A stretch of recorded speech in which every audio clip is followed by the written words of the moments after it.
For more on potential reforms to the WTO and why they're needed, I'm now joined by Robert Gulotty. He is an assistant professor of political science at the University of Chicago. Welcome.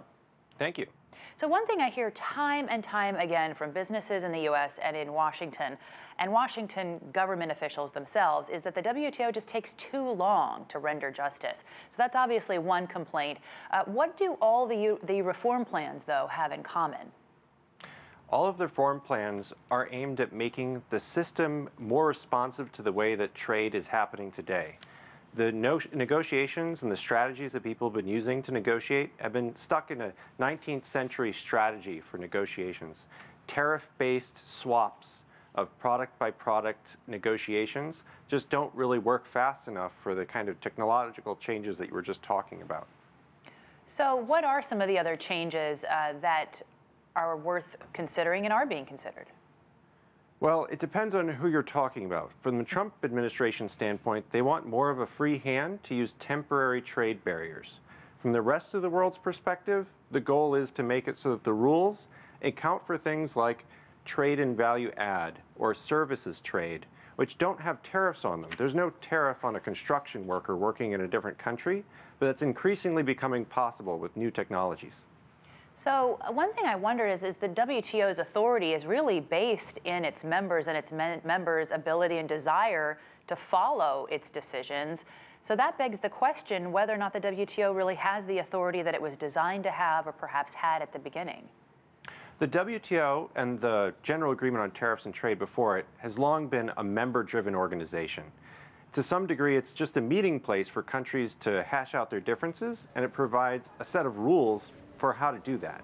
It doesn't have independent power from the motives and initiatives of the individual member states. And one of the reasons the WTO has been falling apart right now is because the U.S. has chosen to step back from its traditional leadership role in international trade. Well, given that you're hanging this a lot on the U.S. and the U.S. is going in a particular direction, what does that portend for the future of the WTO? Well, there's opportunity with every crisis, right? So the U.S. has taken a step back in the past and has turned toward protectionism, and that has been a motivation for renewal at the WTO. In fact, in '94, when the WTO was created, it was created in large part in response to Reagan-era protectionism. It's possible that new administration or changes in mind in the current administration will reinvigorate the multilateral system. But in general, I do think it will require U.S. leadership in order for anything to move forward.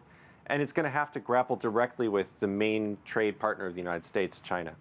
Well, I was just going to suggest that maybe China could fill that gap. Obviously, that is something that President Xi made extensive remarks about at Davos last year. And you keep seeing China stepping forward into the void left by Washington when it comes to participation in multilateral institutions. Why would the WTO be any different?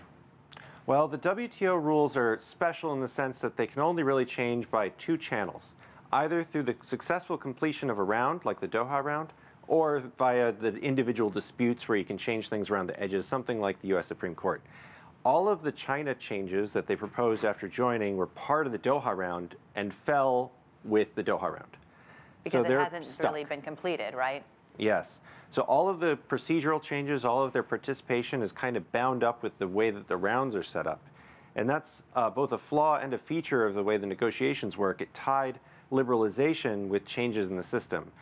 But the system taking so long as it does to finish a round, the world economy is changing much faster than the rules are changing it anymore.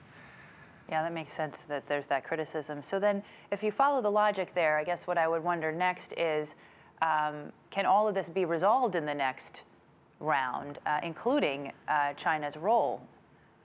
Yes, I think that what will have to happen is a two-pronged approach. The U.S. is going to have to deal with China directly on some of these aluminum and steel tariff issues, just because it's acute, it's a real problem.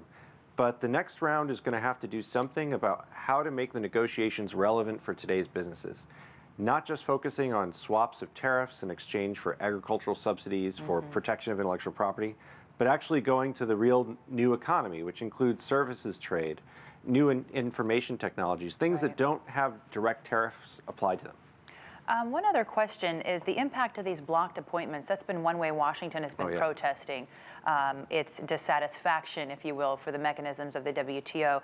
How is that affecting just the speed and the logistics of the WTO operations when they have, what are they down to, 3 judges, I believe now?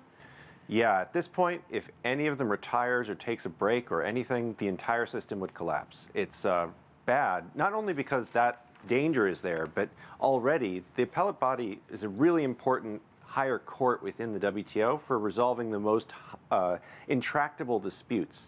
And like I was saying earlier, without the successful completion of rounds, the judiciary is really the only way to make any minor reforms to the system. So they were really overburdened already.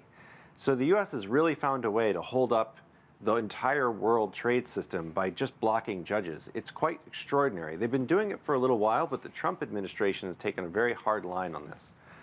Indeed they have. We'll have to leave it there, but that definitely characterizes their position on trade. Thanks so much for your time, Robert Gulotty from the University of Chicago.